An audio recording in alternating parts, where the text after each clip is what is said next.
Hello, everyone. I'm Laura. I want to share a significant part of my life that involved intense challenges with my in-laws and my husband, especially during our divorce. I hope my story resonates with those of you who have faced unfair criticism from your in-laws. Let me take you back to the beginning.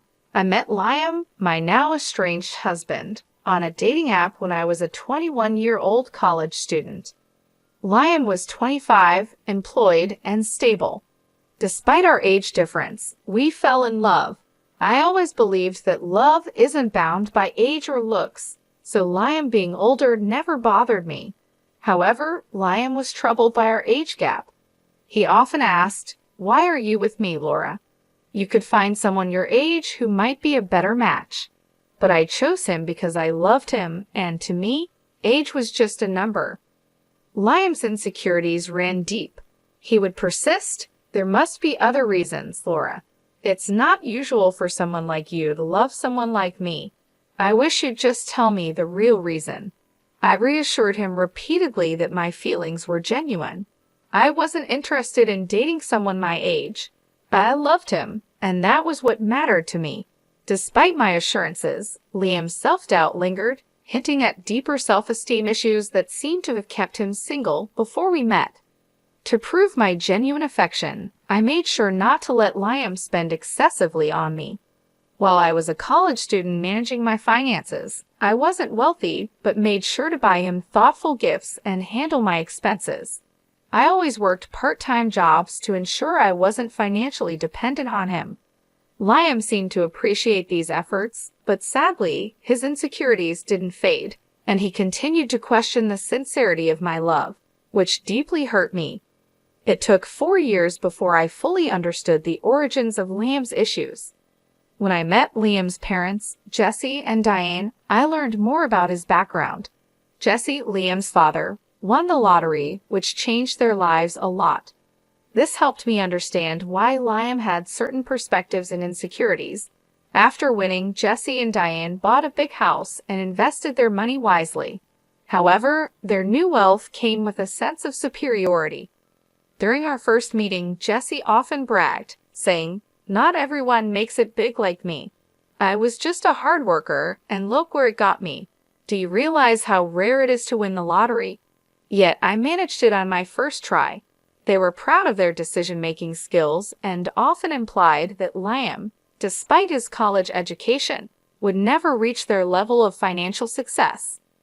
Diane suggested that Liam's previous partners were only after his money and left him once they were financially better off. They openly doubted Liam's ability to make good decisions, which infuriated me. It seemed like Liam's parents saw every woman he dated as a gold digger, and over time, Liam began to believe this narrative.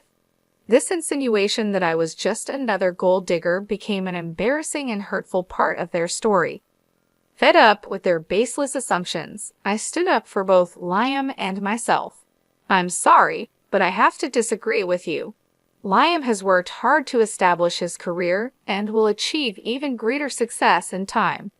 Jesse retorted, "Well, that doesn't change the fact that women only want him for money. The money we have is ours, but Liam does co-own the house. Eventually, it will be his. Every time these girls see our $500,000 house, I swear they just see dollar signs." I couldn't hold back. "I can't speak for Liam's past relationships, but I'm certainly not in this for the money. I love your son, and that's why we're together. I have no interest in your house." Diane then said, "Don't worry, Laura. Sometimes it's hard to accept that people can be successful and live in nice houses. You live in a small rented apartment with roommates. You might start desiring it after spending time around our house, too." Their comments pushed my patience to the limit, and I was on the verge of losing my temper. Liam heard everything but chose not to respond or defend himself. Instead, he steered the conversation in a different direction. His indifferent attitude on our way home took me by surprise after a particularly tense visit with his parents. I decided it was important to talk to Liam directly about the issue. "Liam, your parents are being unfair and hurtful to both of us. Why didn't you stand up for me?" Liam sighed, clearly frustrated. What did you expect me to say, Laura? My past isn't great. I have been used before by people who only cared about my parents' wealth, making plans for when they'd inherit the house. Even if they were wrong before, that doesn't mean they're wrong about everything. I felt a pang of hurt. Just because those women were after your money doesn't mean I am. It hurt that you stayed silent while your family insulted me. Liam looked conflicted. You know my family is wealthy now, and maybe they have a point. I'm not saying you have bad intentions, but I can see why it might look questionable to others. You have parents, and that might make you seem more reliant on my inheritance. His words were almost too much to bear. What you're suggesting is absurd, Liam. I've never pressured you to spend on me. Not having an inheritance does not make me a gold digger. Liam remained stubborn, unwilling to see my perspective. I love you, and that's what matters. Let's not argue about this anymore, he said, dismissing the need for further discussion. While some might have taken comfort in his declaration of love, I couldn't shake the feeling that he still had doubts about my intentions. I tried repeatedly to discuss it, even suggesting therapy to help him see things more clearly, but he refused, insisting there was nothing wrong. As time went on, I began distancing myself from his family. We got engaged right after I graduated from college, and I landed a decent job, which allowed me to start saving for our wedding. We shared the wedding expenses equally and married when I was 25. However, the next 5 years of our marriage were rocky. Liam frequently visited his parents, each time returning more distant and upset. I knew Jesse and Diane continued to poison his mind, still branding me as a gold digger. Despite my pleas for him to reduce contact with them, Liam continued to see his parents often. Their negative influence began to deeply affect his view of our relationship, convincing him that no one could truly love him for who he was. Even after years of my unwavering love, Liam's suspicion towards me never seemed to ease, and the weight of constantly having to prove my sincerity grew increasingly exhausting. However, the moment that truly tested us came on Liam's birthday. Preferring a low-key celebration, we decided to have a small cake party at our home. I was excited to make his day special. I surprised Liam with the expensive watch he had admired for a long time. He was thrilled with the gift, but my heart sank when he suggested we show it off to his parents. Despite my hesitation, I went along with him. When we arrived, Liam couldn't wait to show his new watch to his parents. Mom, Dad, look at this beautiful watch Laura got me. I've wanted it for so long. Isn't it stunning? His enthusiasm was clear. Diane responded with a slight surprise. Oh, Liam, it seems she does love you after all. We were quite worried for some time. But Jesse quickly added, Don't be fooled, Diane. She's a gold digger. She married our son because we have a $500,000 house. Let's not ignore the facts. I couldn't contain my frustration. Excuse me, why do you think I married your son for your house? I've been working and living in an apartment for years. Besides, if age was a concern, why would I marry someone older unless I truly loved him? I assure you, I didn't marry Liam for his money or your house. I married him because I love him. Surely Liam can confirm that, right? To my astonishment, Liam remained silent. His reluctance to defend me in front of his accusing parents was deeply unsettling. I felt increasingly isolated as he avoided making eye contact, sinking under their harsh assumptions. Pushed to my limit, I confronted him. Liam, why aren't you saying anything? Your parents have always labeled me a gold digger. How will they ever see the real me if you don't speak up? Why are you so quiet? Tell them they're wrong. Liam's hesitation was palpable. He muttered, I don't know what you want me to say, Laura. Maybe my parents aren't completely wrong. There might be a possibility that his words trailed off, but the implication was clear. This doubt, this inability to stand by me, was more than just a simple misunderstanding. It was a fundamental crack in the foundation of our relationship, casting a shadow over our love and my place in his life. Liam's birthday celebration quickly turned sour. I was astounded by the accusations flying my way. Are you serious right now, Liam? You believe I married you for your assets. His parents chimed in, their suspicion clear. Oddly, you've never thought about buying a house, have you? For someone renting, owning a home should be a top priority. You haven't even talked about it with him. Our place is out of your price range. You could never afford something like this on your own, so marrying Liam and settling here seems more logical. Liam looked at me with a mix of doubt and confusion. Yeah, Laura, why would you marry me? You might have feelings for me, but I think there's more to it than just love. I was left speechless by their words. All the love and affection I had felt for Liam seemed to disappear instantly. Both my in-laws and my husband saw me as nothing more than a gold digger. While the skepticism from his parents was hurtful, Liam's agreement cut the deepest. At that moment, I decided to end our marriage. I didn't reveal my decision right away. Instead, I waited for the right moment. Once Liam and I were back home, I contacted a lawyer and began the divorce process. The lawyer assured me that everything would be ready within a week. Meanwhile, I moved into a separate room to give myself some space. Liam thought I was just cooling off and had no idea of my intentions. When the divorce papers were ready, I gathered my belongings and left. Liam, clearly distressed, called me in a panic. I told him to meet me at a specific address and to bring his parents. Despite his confusion, he complied. As they arrived, I stood waiting on the porch of a stunning house. Their expressions shifted to surprise as they took in the scene. You must be wondering why I brought you here, I said, gesturing to the luxurious surroundings. It's a beautiful house, isn't it? No one can compare their home to this one. It's worth around $5 million in today's market. Quite expensive, right? The dramatic setting was my way of showing them that their accusations and suspicions were unfounded. I was not the person they thought I was, and I needed to make that clear in the most unforgettable way. But it's worth every penny, I said, gesturing toward the lavish interior of the house, which also boasted furniture worth millions. What is this place, Laura? I don't understand why you have access to such a house, Liam asked, puzzled. Why don't you all come in so we can talk properly? I can't explain everything standing here on the porch, I suggested, brushing off their astonishment as I led them inside. They followed, their eyes widening in awe at the opulent decor. As we settled into the plush sofas, I took a deep breath, ready to address the elephant in the room. I've made a decision, and that's why we're here.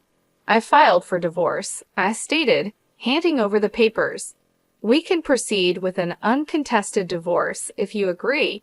What? I don't understand. Why are you filing for divorce? Liam's voice was a mix of confusion and concern. It's simple, I replied. I said, my voice steady despite the storm of emotions inside me. You and your parents think I'm a gold digger. You believe I married you for your house and money. Despite everything I've said, you've refused to listen. So it's better for everyone if I leave, sparing you from what you deem my gold-digging tendencies. You're considering divorce just because my parents spoke what they believed to be the truth. That's ridiculous, Liam retorted, disbelief coloring his tone. I think it's for the best, I replied, firm in my resolve. His mother, watching the exchange with an unreadable expression, chimed in. If she's so adamant, you should just sign the papers, Liam. Then at least you can find someone who truly loves you. Why did you bring us to this house, Laura? Do you expect me to buy this for you as part of our divorce settlement? Liam asked, suspicion in his voice. Why would I need you to buy this house, Liam? This house is already mine, I answered calmly, watching their shock and disbelief unfold. They looked at me as if I were joking. How on earth can you afford a house like this? Your renting and your job isn't enough to cover something like this. Stop lying to us, Liam's father demanded, his tone sharp with suspicion.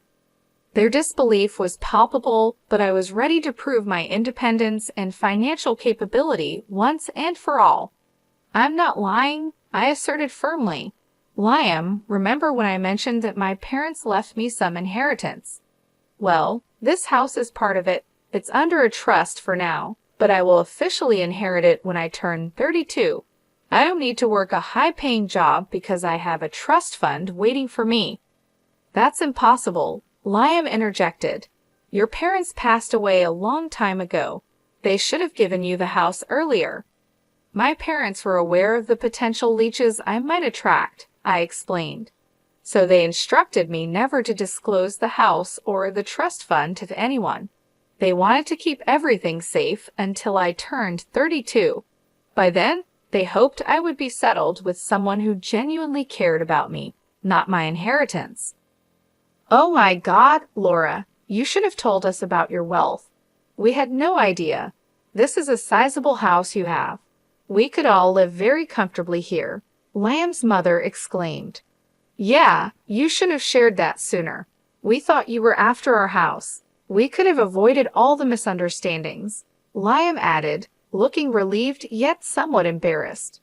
I always knew Laura was perfect for Liam. I've been saying she's a great woman. Look how wealthy she is. Liam found a great match. His father chimed in, his tone shifting dramatically. Hearing this, I couldn't help but laugh. Their attitude toward me had changed so quickly it made my head spin. What was even more bizarre was that they seemed to forget about the divorce papers I had brought. Pulling out the papers, I signed them. As I was saying, here's my signature for an uncontested divorce. You can just sign these to make it easy. If you want to fight, we can take this to court, but I won't live with you anymore. Wait, Laura, listen to me. There's no need to rush this, Liam pleaded. You've already proven you're not a gold digger. There's no reason to get a divorce anymore. We even apologize for any misunderstanding. That should make things better, right? Yes, Jesse is right. We're sorry, Laura. We doubted you for no reason, his mother added, her voice filled with regret. Despite their apologies and sudden change of heart, the memory of their judgments and accusations lingered in my mind. I couldn't stay in a relationship where trust had to be proven rather than given. I don't want your insincere apologies, I said firmly, my resolve unwavering. For 4 years, you allowed your family to berate me and call me a gold digger. I expected you to defend me, but instead, you sided with them and even accused me of the same. I can't stay with someone who doesn't respect his wife. I'm done, Liam. We can part ways amicably or involve the courts. The choice is yours. Diane and Jesse tried desperately to change my mind, pleading with me to overlook the past. To them, what had happened was just a minor misunderstanding. However, their lack of genuine remorse for tarnishing my reputation only fueled my anger. When I reached my breaking point, I demanded that they leave before I called the police. My firm stance intimidated them, and they left without further argument. Over the next few weeks, Liam and his parents continued to harass me. They begged, pleaded, and even offered bribes to persuade me to stay. Their belief that money could sway my decision only intensified my fury. It was a stark reminder that they still saw me as someone motivated by financial gain. Ironically, since Liam co-owned the house with his parents, I was entitled to half of his share, which only fueled their desperation for reconciliation despite their relentless attempts. I stayed firm in my decision to leave. I moved all my belongings to my parents' house, asserting my right to stay there even before officially taking ownership. Liam and his parents kept trying to reach out, so I changed my phone number to avoid their constant calls from unknown numbers. Liam even tried to discuss matters at my workplace, but I had informed security beforehand, and they asked him to leave. Liam still hadn't signed the divorce papers, holding out hope that I would change my mind. Nearly a year has passed, and the situation remains unresolved, showing how complex and emotional our lives had become. With less than a year left until the divorce is finalized, I've managed quite well on my own. Living independently, I found both happiness and financial stability. While I've gone on a few dates, I'm not considering anything serious at the moment. According to a cousin of Liam, his family is now worried about having to pay me my rightful share of the house. The legal fees are mounting, and their savings are proving to be insufficient. Liam is even advocating for selling the house, harboring resentment toward his parents for the chaos they've caused in his life. At this point, I simply don't care about their problems. My only goal is to be free from that toxic family and move on with my life, leaving the chaos and negativity behind. My parents welcomed me back with open arms, providing the support and comfort I needed during this difficult time. They were surprised by the turn of events, but understood my decision. Moving back home allowed me to reconnect with old friends and focus on rebuilding my life. I found a new job that I enjoy, and my colleagues have become a second family to me.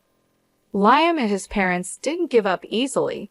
They continued to send letters and emails, pleading for reconciliation. I ignored their attempts, knowing that engaging with them would only prolong the emotional turmoil. It was clear to me that they were more concerned about their financial situation than genuinely apologizing for their behavior. During this time, I focused on self-improvement and personal growth. I enrolled in a few online courses to enhance my skills and took up new hobbies to keep myself busy. I also started therapy to help process my emotions and ensure I was making the best decisions for my future. My therapist helped me see that walking away from a toxic relationship was the right choice, and I began to feel more confident in my decision. As the divorce process dragged on, I made sure to document everything. I kept detailed records of all communications and interactions with Liam and his family.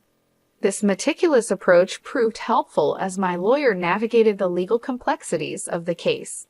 It also gave me a sense of control over a situation that had felt so overwhelming. Despite their relentless attempts to win me back, I stood my ground.